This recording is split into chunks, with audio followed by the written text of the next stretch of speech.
this scenario, the teacher uses a choice theory approach. Developed by William Glasser, choice theory posits that every individual is trying to have 5 basic needs met. These needs are survival, freedom, power, belonging, and fun. Dysfunctional behaviors such as violence, crime, and school failure are, according to choice theory, the direct result of a lack of connection. For this to be addressed, 7 deadly habits, namely criticizing, blaming, complaining, nagging, threatening, punishing, and bribing to control, must be replaced by 7 caring habits of supporting, encouraging, listening, accepting, trusting, respecting, and negotiating differences. Therefore, if a teacher decided to enact choice theory in a classroom, reprimands and punishments would be replaced by support and encouragement. Moreover, if, as Glasser believes, an individual only has control over him or herself, the teacher in this example would not attempt to control Akmal. In Akmal's situation, a few of his basic needs might not be met. He might be having difficulty feeling a sense of belonging to his new country, community, and school. The hardship he has endured might have led to feelings of powerlessness, hence the temper outbursts. What could the teacher do to empower Akmal? Firstly, if Akmal struggles with written work, the teacher might encourage him to participate in class discussions. For this to be effective, the teacher would have to ensure that other students do not mock or belittle him if he struggles with English. Moreover, when he has anger outbursts, rather than punishing Akmal, the teacher might offer him some time out by giving him the option of going to the bathroom or simply going outside to take in fresh air. This might allow him to calm down, and the teacher would have shown that she is not judging him. To ensure that he feels connected, the teacher might establish defined PLG groups where Akmal would have a chance of creating and maintaining bonds with a few peers. She might also give him a leading role, such as coordinator in his PLG group, in an attempt to empower him in his learning. Guys, so we just discussed the theory. We're now going to take some notes down.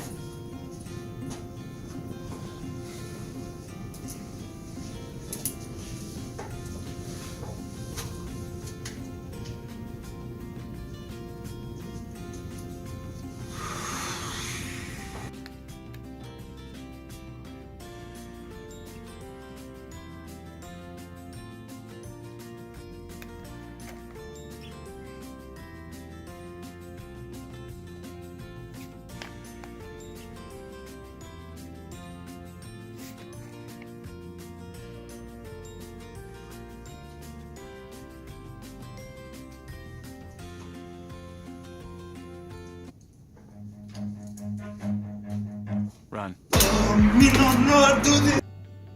Akmal, wait. Are you okay? That's okay. You can go out and get some fresh air. Go grab a drink and come back when you're ready. So for the next few weeks, we're going to work in groups.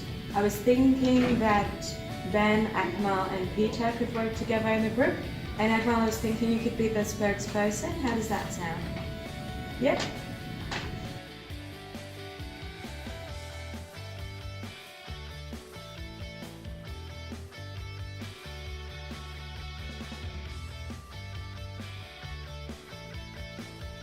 Then counter-assertive disciplines means structured, systematic approach designed to assist educators in running an organized environment. In this case, it refers to the classroom which teacher lead and control the classroom.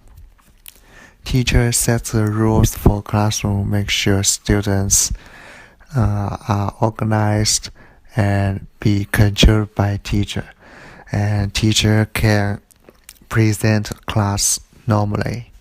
For example, students need to respect each other and teacher in the class. If someone breaks the rule, he or she will get detention from teacher. Using scenario 1, Akmal as an example. Akmal doesn't know a lot with English language. When teacher is presenting the class, He interrupts the class and shouts it out as shown in the video. As a student, it's not respectful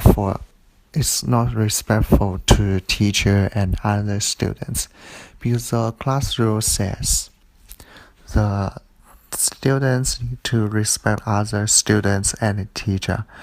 So Akmal will get detention from teacher. He will not be allowed to have lunch unless he knows the mistake and finish all tasks required in the class. Hey guys, let's move on to the next topic about the pronunciation in Mandarin. For pronunciation, Stop talking. Akmal, it's very disrespectful for me and other students. And it's one of the rules that number one, you need to respect other people.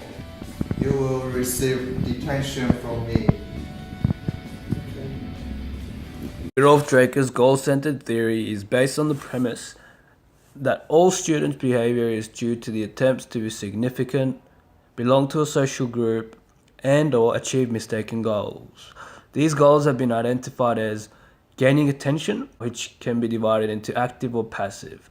Active attention seekers behave to receive constant praise and to maintain superiority or to gain immediate and constant attention. Passive attention-seeking behaviors aim to get others to serve them or to force others to help them by claiming tasks are too hard. The second goal, mistaken goal, is exercising power.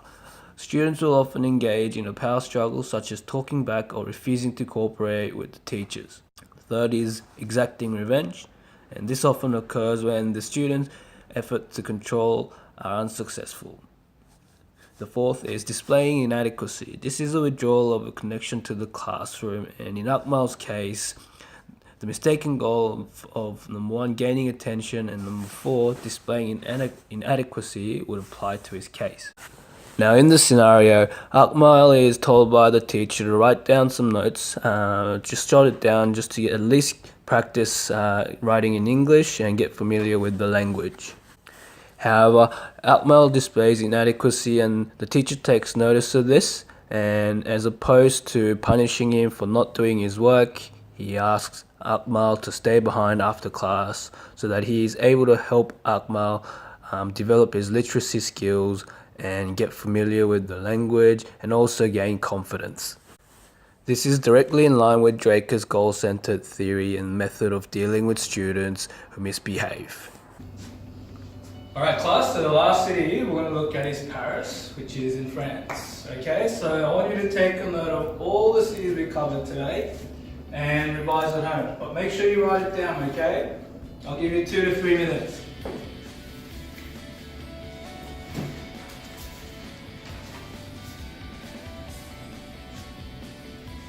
Akmal, how you going?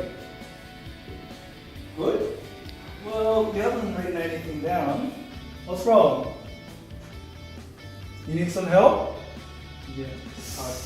Okay. You know what? Maybe I'll help you after class. You stay behind, I'll help you after class. Yes? Okay? Good boy. Yeah.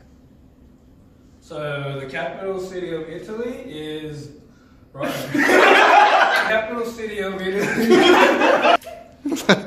So the last capital city we're going to look at is Paris. Capital city of France is Paris. Okay, you can start.